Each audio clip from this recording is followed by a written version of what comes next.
All right, everybody, welcome back. 1776 or bust. So on the table, what you're actually not looking at just yet is my Beretta 90-2. What you're seeing in front of you right now is the original picture that I took and posted when I bought this thing. And I was pretty excited due to the fact that this to me was sort of a semi-rare gun. Now, again, it's not the most unique rare gun in the world. However, at the same time, if you've looked at Beretta 92s, the M9A3 series, the M9A1s, this is kind of a unique in-betweener. Now, keep in mind the Beretta 92 was released in 2006. So from anywhere from 2006 to 2012, these were available. As far as I know, I think they're still available in Europe. However, don't quote me on that. These were available in 9mm, which I have and what you see right here, and also in the 40, and they were meant to actually replace the Beretta 92 FS. And they did for a little while, but I guess it really didn't play to the fan base very well. So ultimately, the 92 FS came back, and then ultimately this was completely replaced by the 92A1 and, of course, the 96A1, which is the 40 cal. Now, obviously, looking at this gun in this picture, there's some things about this gun that I saw when I picked it up that I thought were vastly unique compared to some of the other 92 models out there. However, this needed a lot of work to really bring it back to its, I guess you could say, prior glory. So this video is kind of a two-for-oneer. First, we're going to talk about the 92 FS. And then when I show you what I'm going to show you right now, this is going to be the gun that was really just redone, retooled, and just brought back to life by 3 Gulf Gun Works. And they did an amazing job. So why don't we take a look at that gun right now? All right, guys, and here it is on the table, the Beretta 90-2. And you're going to notice it looks a little bit different from the picture that I put up in the beginning of this video. For a lot of good reasons, it looks different. This gun has been brought back to life by a company called 3 Gulf Gun Works. And I'm going to tell you guys, this gun, when I finally got it back, it left me speechless because when I sent it out, I had no intentions of having a gun that looked this good. I just wanted it kind of cleaned up. I wanted it done a little bit better so that it was made a little bit more usable. Now, when I shot this gun, one of the things I noticed right away was the grip. The grip on this gun, which this is it right here. This is the original grip it came with. And this is a thicker grip. So there's actually a thin grip. Didn't come with it when I bought it. So I wound up buying it on eBay for, I think, like $12 or something like that. And the first thing that I had to do was I had to change this grip. And as you can see, as I bring it closer to the camera, there's absolutely no texturing on this grip. This is as smooth as you get in regards to any kind of gun grip that I've ever felt. It's very close to a PX4 Storm, maybe even worse, to be honest with you. So when I bought the gun, I knew that I was going to do something with it, and I knew definitely that I had to do something with this grip. So I entrusted this gun to 3 Gulf Gun Works, and we kind of went back and forth on some ideas. Initially, I wanted to do some camo, like an urban camo or something like that. But then I decided, and with his help as well, we went with a basic look. We went with sniper gray, battleship gray, and some form of black. I don't know what it is. It's black.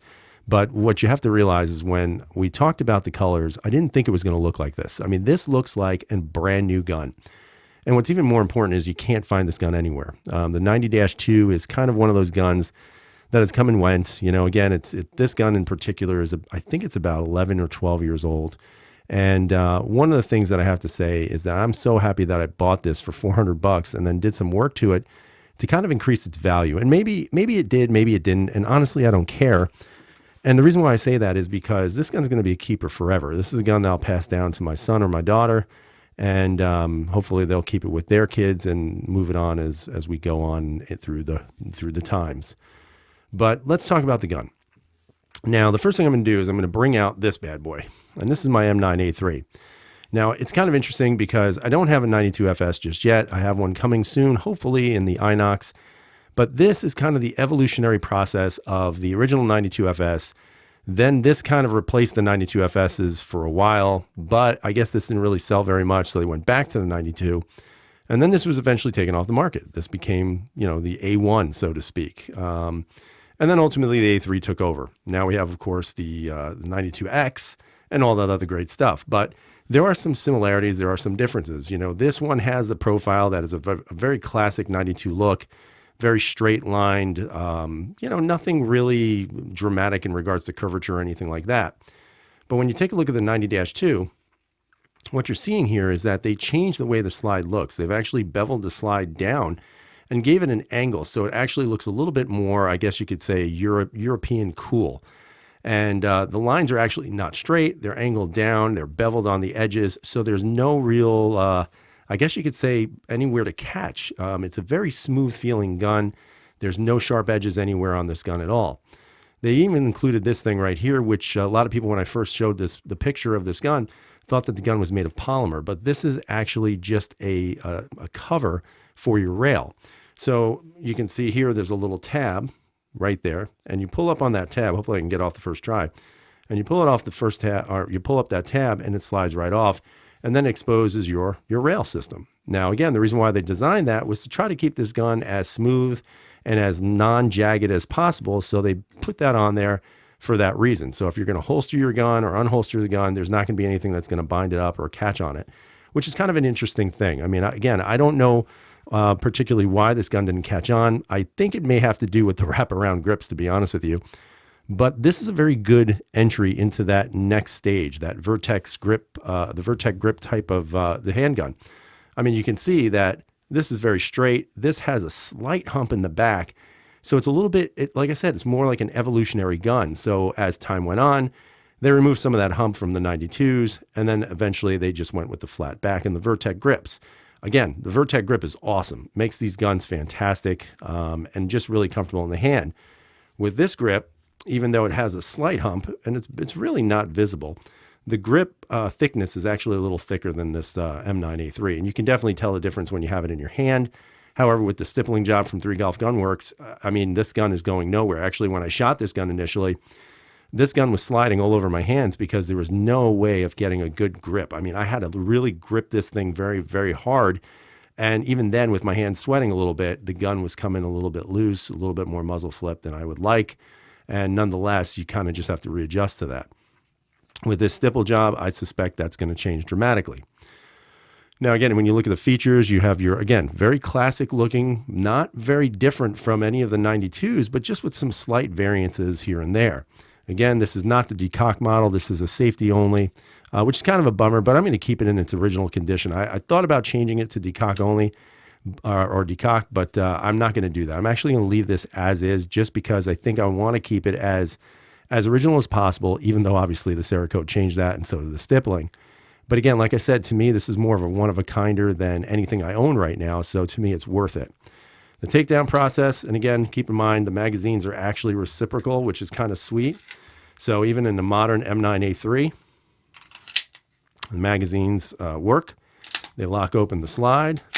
They eject properly, so I'm assuming it's going to work just fine, no problem. And that goes with other 92s as well. So that's pretty cool that you have that reversibility in regards to the magazines. Takedown is very simple. And when I take this down, we're going to take a look at the Cerakote job as well. Actually, pull this off so you guys can see a little bit better. But again, what you see here is this just a great Cerakote job. This is the Battleship Gray, so it's a little bit of a lighter gray, almost white. I think Harry called it Snow White because he said it's got a nice winter theme, and he's kind of correct on that. It actually looks really nice.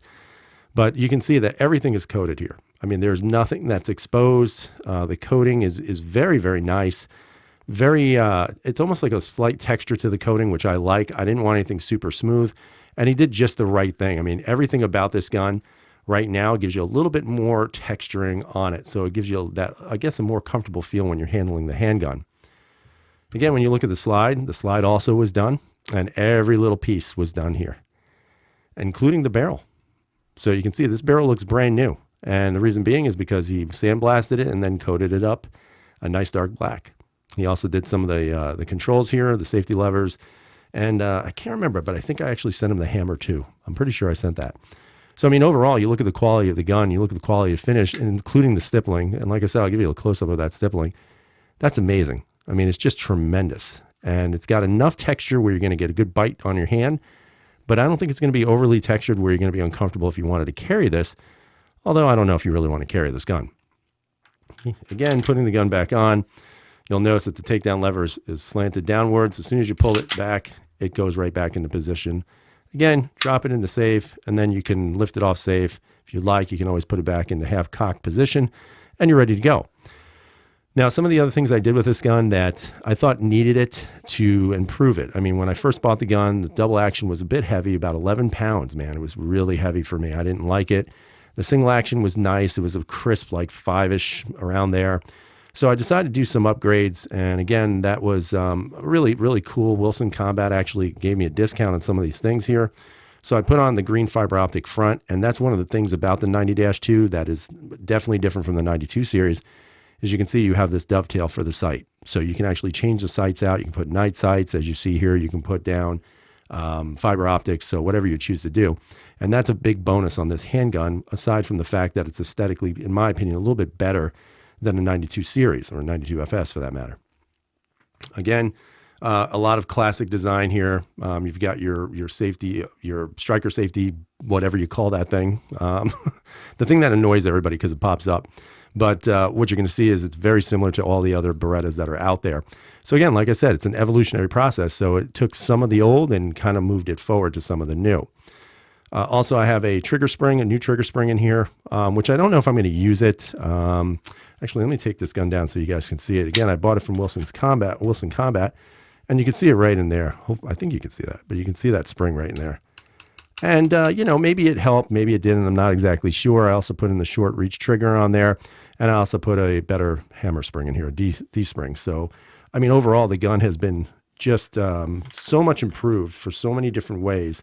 If I can I can't see. This is what happens when I do. I don't do any like extra takes, guys. But as you can see here, you can see the barrel is nicely done. There's no striations, no marks on here or anything. It looks like a brand new barrel. And again, if you can see, oh my God, barrel's nice and shiny. No issues with that at all. Again, you drop the hammer does not drop completely. One of the things I had to do, which I actually enjoyed this was the first gun I actually fully, completely disassembled. And I know some people will say, oh, what's the big deal? What's the big deal? But I'll be honest with you guys, when you've never done it before, it is kind of nerve-wracking, because if you screw up, oh, you could probably break something, or more than that, lose a spring, and then you got to wait a couple more weeks to get one. In this case, everything went in just fine. I had a little issue with the sear spring. When I was actually putting it together, what was going on was I couldn't actually get this to go into half-cocked position.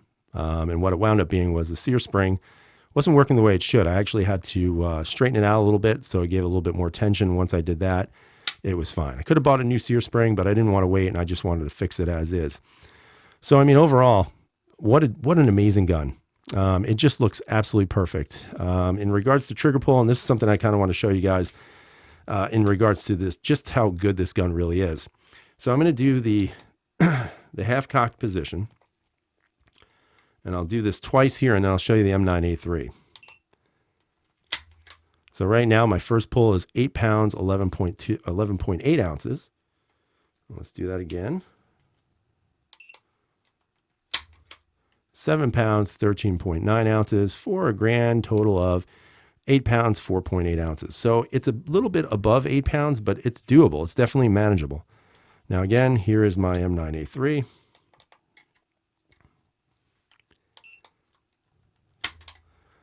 £7, 13.3 ounces.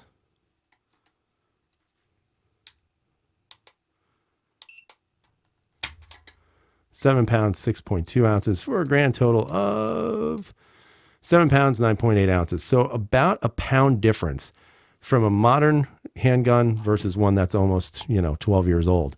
I can't complain. Again, I don't know how much this gun was shot from the original owner. I know for me, I only put about 150 rounds through this myself. So this is, an interesting gun in regards to that feature. Now, in regards to the single action, and this is where it gets kind of sweet. Here's your single action pull. 4 pounds, 11 ounces. We'll do that again.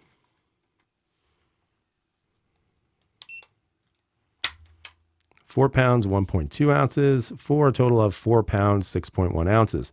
Now on the M9A3, let's see what this is coming in as.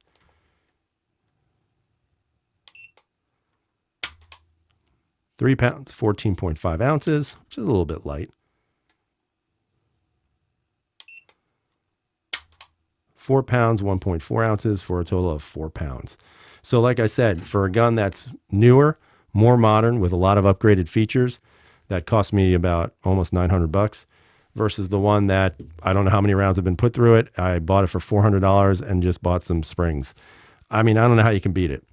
Now, overall, this gun has been just an amazing purchase for me. I think it's even been more amazing to see what happened to this gun from 3 Golf Gun Works. And again, I'm going to drop their name as many times as possible because I hope you guys send your business to them. They did such a wonderful job with this gun, and there's absolutely zero for me to complain about. Like I said, it's like a new gun right out of the box, and I love it. I absolutely love this gun.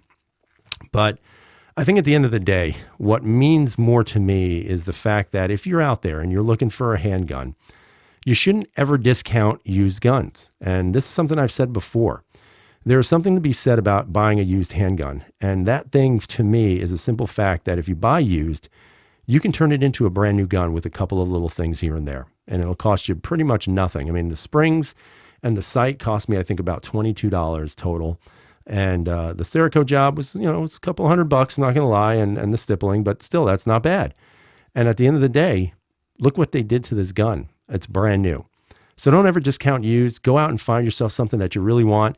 Go and buy it and then do something cool with it. Something that you know is going to be uniquely yours, something that you're going to enjoy, something that you're going to want to pass down, because that's exactly what this has become. So I'd love to hear what you guys have to say. Tell me what you think about this Beretta. Do you think it came out awesome? Do you not think it came out awesome?